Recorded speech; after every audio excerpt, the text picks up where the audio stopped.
قرآن مجید میں ہمیں اللہ تعالیٰ نے یہ بھی حکم دیا ہے کہ مجھے یاد کرو، اور یہ بھی حکم دیا ہے کہ مجھے فراموش نہ کرو۔ وَلَا تَكُونُوا كَالَّذِينَ نَسُوا اللَّهَ فَأَنسَاهُمْ أَنفُسَهُمْ أُولَٰئِكَ هُمُ الْفَاسِقُونَ۔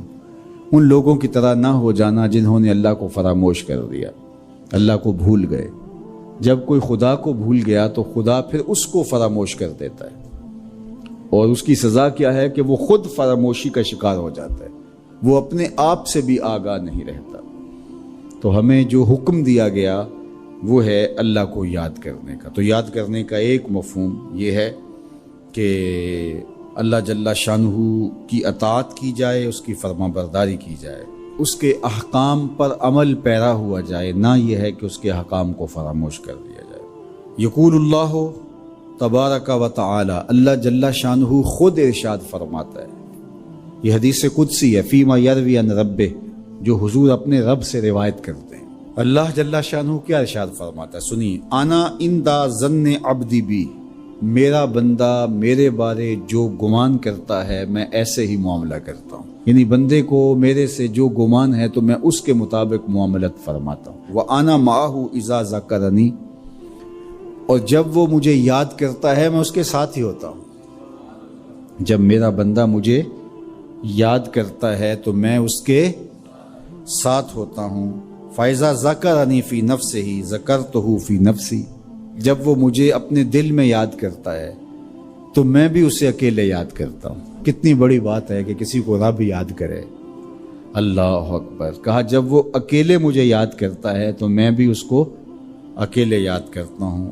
وَإِن ذَكَرَنِي فِي مَلَئٍ ذَكَرْتُهُ فِي مَلَئٍ خَيْرٍ مِّنْهُمْ، اگر وہ مجھے مجمع میں یاد کرتا ہے، لوگوں کے ہجوم میں یاد کرتا ہے، تو میں بھی اسے مجمع میں یاد کرتا ہوں جو اس مجمع سے بہتر ہے، اس اجتماع سے بہتر ہے۔ یہاں نیک بد گناہ گار سارے طرح کے لوگ ہیں، لیکن میں فرشتوں کے اجتماع میں یاد کرتا ہوں۔ اللہ اکبر، کیا منظر ہوتا ہوگا کہ جب اللہ فرشتوں میں کسی بندے کو یاد فرما رہا ہو، اللہ اکبر۔ اور ایک حدیث میں جو ہے وہ اس کے پھر آگے لفظ جو ہے یہ ہے، میرا بندہ میری طرف اگر ایک بالشت چل کے آتا ہے تو میں ایک ذرا آتا ہوں، اور میرا بندہ میری طرف اگر ایک قدم آتا ہے 70 قدم آتا ہوں، اور اگر میرا بندہ میری طرف چل کر آتا ہے اتیتہ ہر والا، میری رحمتیں دوڑ کے استقبال کرتی۔ اللہ اکبر۔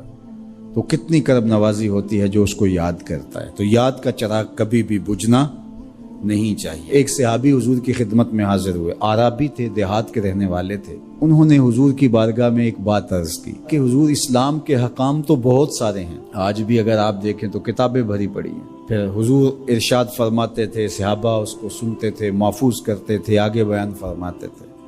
ان کا بہت سارے احکام ہیں اسلام کے، میں ایک دیہاتی شخص ہوں، مجھے کوئی ایک بات ارشاد کر دیجئے جو میرے لیے کافی ہو۔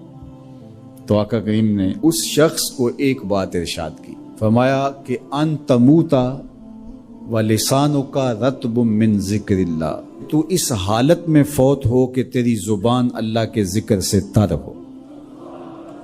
100 باتوں کی ایک بات ارشاد فرما دی، ان تموتا ولسانک رطب من ذکر اللہ، تو اس حالت میں انتقال کرے کہ تیری زبان اللہ کے ذکر سے تر ہو۔ میں اور آپ اپنی زندگی اس طرح سے گزاریں کہ موت اچانک آئے یا طبی موت آئے، جس حالت میں بھی ہمیں موت آئے تو ہماری زبان عادی ہو اللہ کے ذکر کی، ادھر سے سانس ٹوٹ رہی ہو اور ادھر لبوں پر اللہ کا نام جاری۔ جس شخص کا آخری کلمہ لا الہ الا اللہ ہوا، اللہ اس کو جنت میں داخل فرماتا ہے۔ اور کتنے خوش نصیب لوگ ہوتے ہیں کہ مرتے ہوئے جن کے لبوں پر اللہ کا باقاعدہ نام آتا ہے، اللہ کا ذکر ان کے لبوں کا وظیفہ ہوتا ہے۔ اور کچھ لوگ ان کو تلقین بھی کریں تو زبان پہ اللہ کا نام نہیں آ پاتا۔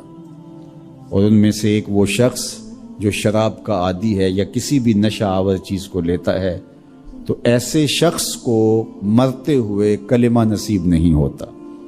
جو اس کو دنیا کے اوپر سزائیں دی جاتی ہیں، ان سزاؤں میں سے ایک سزا یہ ہے کہ مرتے ہوئے اس کے لبوں پہ کلمہ نہیں آتا۔